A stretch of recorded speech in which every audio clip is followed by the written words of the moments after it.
Buy a diversified portfolio of stocks, buy the blue chips, buy the constituents of the S&P 500, and you will be good. That's what they said.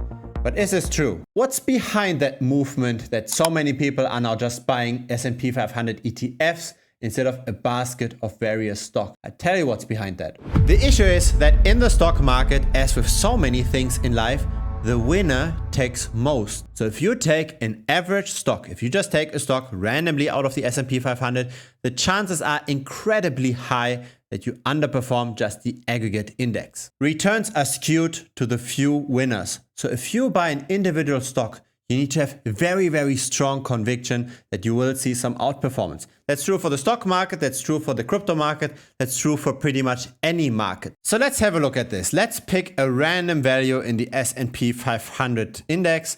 So I'm not looking at the actual value, I'm just randomly scrolling through this, and I will stop over here. So what do we get? We get Leidos Holdings, LDOS. So let's search for LDOS divided by the S&P 500. This is the chart that we are getting, and no surprise, we see underperformance. Had you just bought the S&P 500 and you wouldn't be facing an underperformance of 37.8%. Next random value. Let's do this a few more times. So let's take this. This is International Paper Corporation. So ticker symbol IP. IP divided by the S&P 500 looks like the following. This is a very long-term chart. Let's go with monthly ticks. Had you bought the International Paper Corporation instead of the S&P 500 in 1968, you would have underperformed by 90%. Next one, let's do this 3 times and let's stop over here. So let's see, what do we have? Edison International, EIX. EIX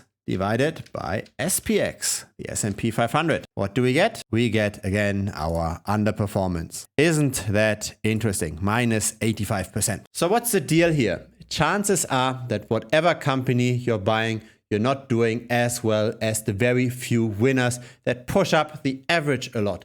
That also means, for example, when you are employed by a company, that the chances are very high that you do extraordinarily better if you were to change to a company that's among the few winners. Now, what are those few winners? They are mainly housed in the technology sector, of course. So Microsoft outperformed, Apple outperformed, Amazon outperformed, at least in the early days, not that much anymore. And so what we can actually do here is we can compare tech in general relative to the S&P 500. So have a look at this. This is NDX, the Nasdaq 100, and let's divide this by the S&P 500 again over a long-term chart. The Nasdaq as a whole has outperformed the S&P 500 by more than 400% since 1985. Owning a single stock that's not technology is likely going to underperform. Being employed by a company that doesn't deploy technology enough is also likely going to be not that good for a career. Here's the problem with crypto YouTube. People promoting becoming degen or buying 100x coins. That's what gives clicks, but that's not what's going to bring you forward. I refuse to take money from centralized exchanges. I refuse to take money from crypto projects. I refuse to pump and dump a coin and filling up my pockets in the background. I don't do any of this. Instead, I share my knowledge in the form of tutorials in the premium membership. So that's content that won't do well on YouTube, but that builds up skill over time. You can also directly contact me over there. You can directly pick my brain. Feel free to check it out. TheBitcoinStrategy.com is the link. The issue with technology is, of course, that it's developing very fast, and if you're betting on the wrong horse, let's say you are betting on Yahoo, then you wouldn't do so well. So I personally believe it's actually the better idea to not buy S&P 500 ETFs, but instead to buy Nasdaq ETFs, like QQQ, for example. Let's have a look at the Nasdaq 100 constituents. Let's take 3 random examples here and see if we outperform the Nasdaq 100 itself. So again, I just keep on randomly scrolling and I will stop at one point. Let's stop over here. And what do we get? We get CoStar Group, so CSGP. CSGP divided by NDX for the Nasdaq. This time we see an outperformance. This is nice, 526%. This might be worth looking at in more detail, because what I do believe is when I take a second pick here that we will not see the outperformance. So I'm scrolling again, I'm waiting over here. So let's see. This time we get Cisco, CSCO.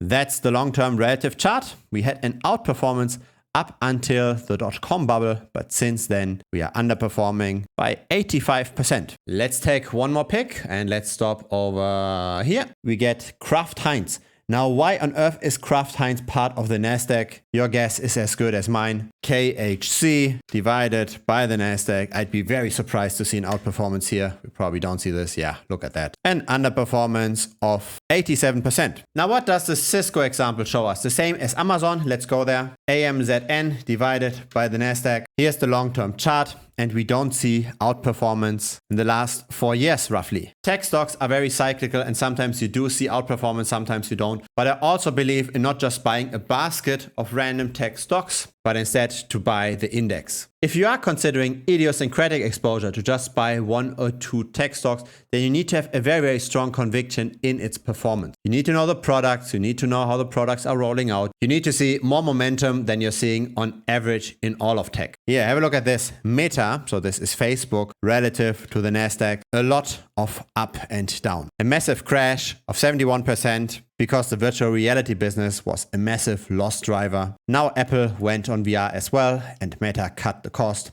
and so it could recover quite a bit. Now the learnings from this video from the stock market can one-on-one be transferred to the crypto market as well. Most cryptocurrencies do not make the 10 or 100x. Most cryptocurrencies underperform Bitcoin, with Bitcoin being simply the benchmark. If you are considering to buy individual cryptocurrencies besides Bitcoin, you need to have a very, very strong conviction in the cryptocurrency. You need to know it inside out. You need to know the team. You need to know the roadmap. You need to know the product. You need to know the adoption. You need to know everything, tokenomics, etc. And you need to come to the conclusion that this individual cryptocurrency is going to be better than the rest because the vast, vast majority underperforms. Don't hold a basket of 20 or 30 cryptocurrencies. Don't hold a basket of 20 or 30 stocks. Instead, buy the index. And if you do buy individual stocks, have a very, very strong conviction in it. Know a lot about it. If it's your first time here, feel free to subscribe. I publish videos regularly. A like would be very much appreciated as well. It helps the channel grow. There's also a free Telegram. Link is down below.